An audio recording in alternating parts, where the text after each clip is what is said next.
PA212 dan MUI berisik. Wah, pertanda ada yang panik nih. Memang lucu sekali gerombolan PA212 ini kalau menurut saya. Lah kok enak banget ya, mereka ini minta agar Jokowi mundur dari presiden. Emangnya mereka ini siapa? Oh, mereka ini cuma segelintir kok mendesak agar Jokowi mundur coba. Nah, tapi ya mungkin masih ada yang belum tahu apa sih alasan mereka ini mendesak agar Jokowi mundur dari jabatan presiden. Terus kalau Jokowi mundur, siapa yang mau menggantikan presiden? Apakah Rizik Syihab atau Novel Bang Mukmin? Dia ngefitnah bahwa Polri, Panglima TNI, dan Presiden Jokowi itu berkonspirasi untuk memenjarakan dia katanya. Dulu kan Kapolrinya Tito Karnavian, Panglima TNI-nya Gatot Nurmantio, itu katanya semuanya mendukung Ahok. Ini apa hubungannya sih? Ini kan kasus kerumunan, kasus penyembunyian hasil swab test. Gak ada hubungannya sama pilkada. Pilkada itu sudah tahun 2017. PA212 dan MUI berisik. Pertanda ada yang panik. Mungkin hanya terjadi di Indonesia guys, ketika negara dan juga bangsa menghadapi musuh bersama, yakni pandemi COVID dan imbas ekonominya. Pada saat yang sama, ramai pula gerombolan pengacau memanfaatkan suasana, memancing di air keruh, memanfaatkan kondisi yang lagi sulit, bergerak di antara celah-celah untuk membawa kepentingan politis tertentu, yang ujung-ujungnya adalah meminta presiden yang sah untuk turun, tanpa bisa memberikan alasan kuat berdasarkan bukti otentik. Indonesia sejak dulu kala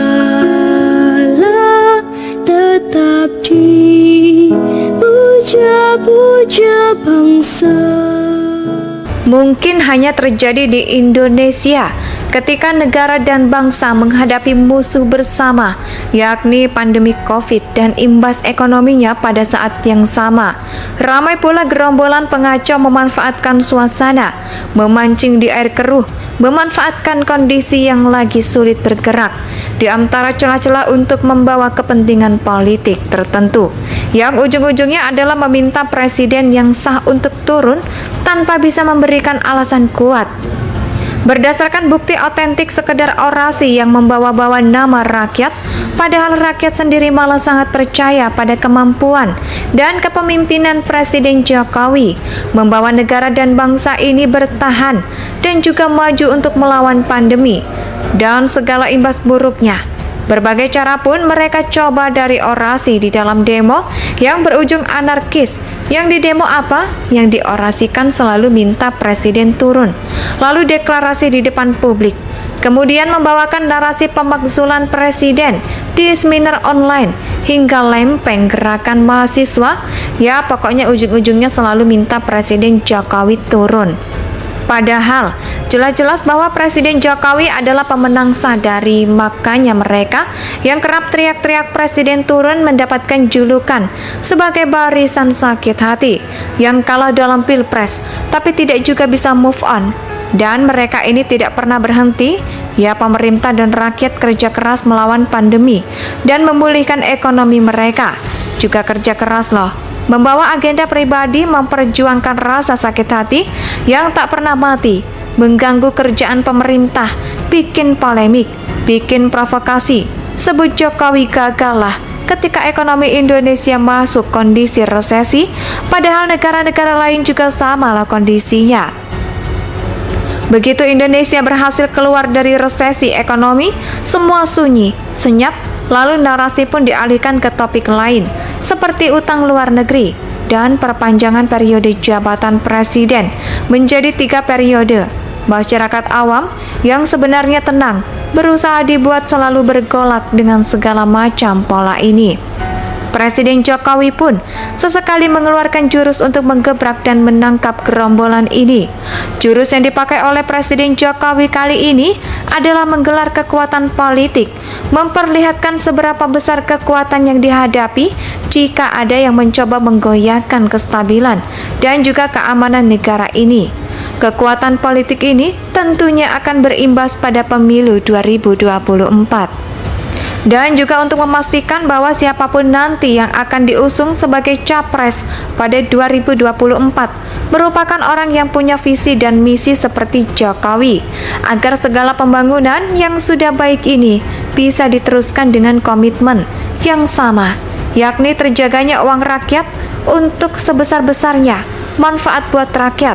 Pada akhir bulan Agustus lalu, Presiden Jokowi mengumpulkan para pemimpin koalisi partai politik yang mengusung pemerintah, yakni PDIP, Gerindra, Golkar, PKB, Nasdem, P3, dan PAN. Jika ditotal maka partai koalisi ini menguasai 471 kursi atau 81,9 kursi di DPR. Kekuatan politik yang bisa dibilang raksasa. Presiden Jokowi juga tidak berhenti di sana saja. Kalau mau menggebrak, itu harus total, tidak tanggung-tanggung. Presiden Jokowi juga mengumpulkan para pemimpin partai politik koalisi yang tidak memiliki kursi DPR, yakni PKPI, Perindo, Hanura, dan PBB. Mereka adalah partai politik yang perolehan suaranya pada pemilu 2019 lalu tidak mencapai ambang batas parlemen. Demikian secara kolektif kekuatan politik besar juga besar sekitar 7,11% suara nasional atau sekitar 9,9 suara rakyat pemilih.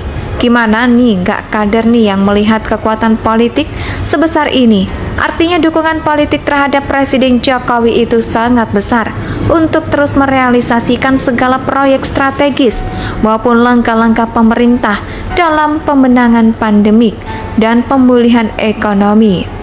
Mungkin hanya terjadi di Indonesia ketika negara dan bangsa menghadapi musuh bersama, yakni pandemi COVID dan imbas ekonominya pada saat yang sama. Ramai pula gerombolan pengacau memanfaatkan suasana, memancing di air keruh, memanfaatkan kondisi yang lagi sulit bergerak, di antara celah-celah untuk membawa kepentingan politik tertentu, yang ujung-ujungnya adalah meminta presiden yang sah untuk turun tanpa bisa memberikan alasan kuat. Berdasarkan bukti otentik sekedar orasi yang membawa-bawa nama rakyat, padahal rakyat sendiri malah sangat percaya pada kemampuan dan kepemimpinan Presiden Jokowi membawa negara dan bangsa ini bertahan dan juga maju untuk melawan pandemi dan segala imbas buruknya. Berbagai cara pun mereka coba, dari orasi di dalam demo yang berujung anarkis. Yang di demo apa? Yang diorasikan selalu minta presiden turun, lalu deklarasi di depan publik, kemudian membawakan narasi pemakzulan presiden di seminar online, hingga lempeng gerakan mahasiswa. Ya pokoknya ujung-ujungnya selalu minta Presiden Jokowi turun. Padahal jelas-jelas bahwa Presiden Jokowi adalah pemenang sadari, makanya mereka yang kerap teriak-teriak presiden turun mendapatkan julukan sebagai barisan sakit hati yang kalah dalam pilpres tapi tidak juga bisa move on. Dan mereka ini tidak pernah berhenti. Ya pemerintah dan rakyat kerja keras melawan pandemi dan memulihkan ekonomi mereka. Juga kerja keras loh, membawa agenda pribadi, memperjuangkan rasa sakit hati yang tak pernah mati, mengganggu kerjaan pemerintah, bikin polemik, bikin provokasi.